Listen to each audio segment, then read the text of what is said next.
According to recent reports, Marvel Studios is developing Agents of Atlas as a follow-up of sorts to Shang-Chi and the Legend of the Ten Rings.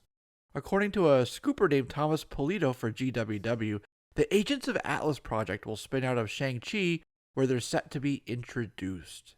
At this point, it's still very early in the development process, and so it's unclear whether this will ultimately be a feature-length cinematic release or something that will debut on Disney+, Disney's new streaming platform.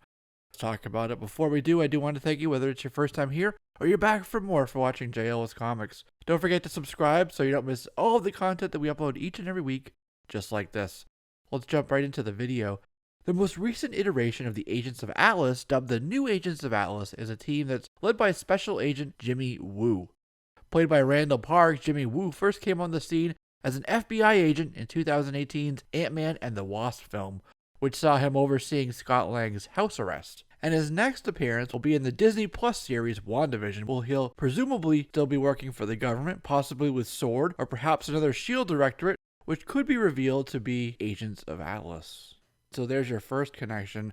Another connection is that in Avengers Age of Ultron, we also met a Eugen geneticist named Dr. Helen Cho. And it's widely believed that this Dr. Helen Cho is the mother of Amadeus Cho. He would go on to become Totally Awesome Hulk and later change his name to Brawn, and he was part of the Protectors and part of the Agents of Atlas. So the new Agents of Atlas team actually consists of Arrow, Luna, Amadeus Cho, we just talked about him, Crescent and Io, Swordmaster, Wave, White Fox, Cindy Moon as Silk, although she'd be with Sony, along with, of course, their leader Jimmy Woo, and Shang-Chi himself. If they go with the newest team, and they might as they're immensely popular, Wu and Shang-Chi make for obvious connection to the Shang-Chi film.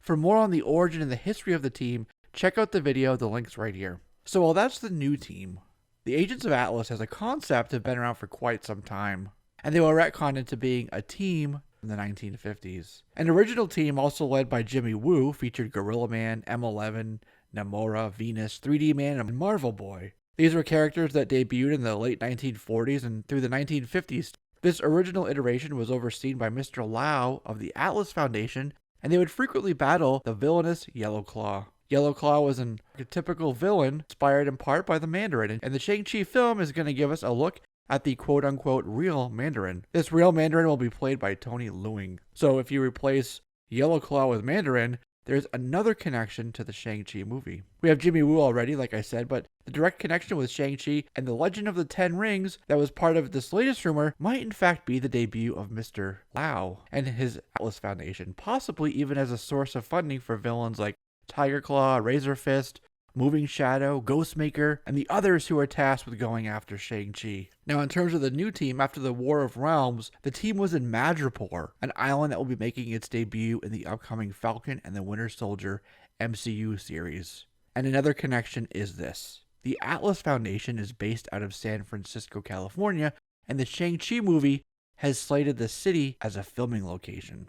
And honestly, in my opinion, whether it happens to be a 6-issue limited series on Disney Plus or winds up as Shang-Chi in, 2025 or so, it's just fine with me because the team is really fantastic. I love these characters, and it will be amazing to see them all in live action. And it will be a really easy connection to draw, whether they choose the Agents of Atlas or the New Agents of Atlas. And in a post-Avengers world, and if we look at all the rumors and leaks of late, we should be expecting a lot of team-based properties. Agents of Atlas, Young Avengers, Legion of Monsters, Thunderbolts, New Avengers, the list goes on. It's really exciting and something that might not have been possible before Disney Plus and the consolidation of everything under Kevin Feige and Marvel Studios.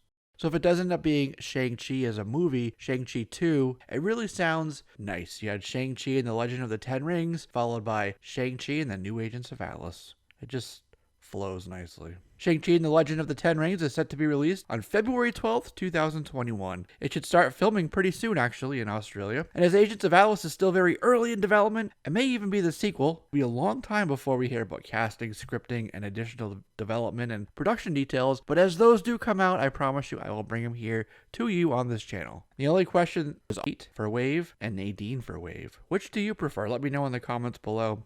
Who do you think is on the way, and which teams and which events do you think are up next in the MCU? Let me know down in the comments.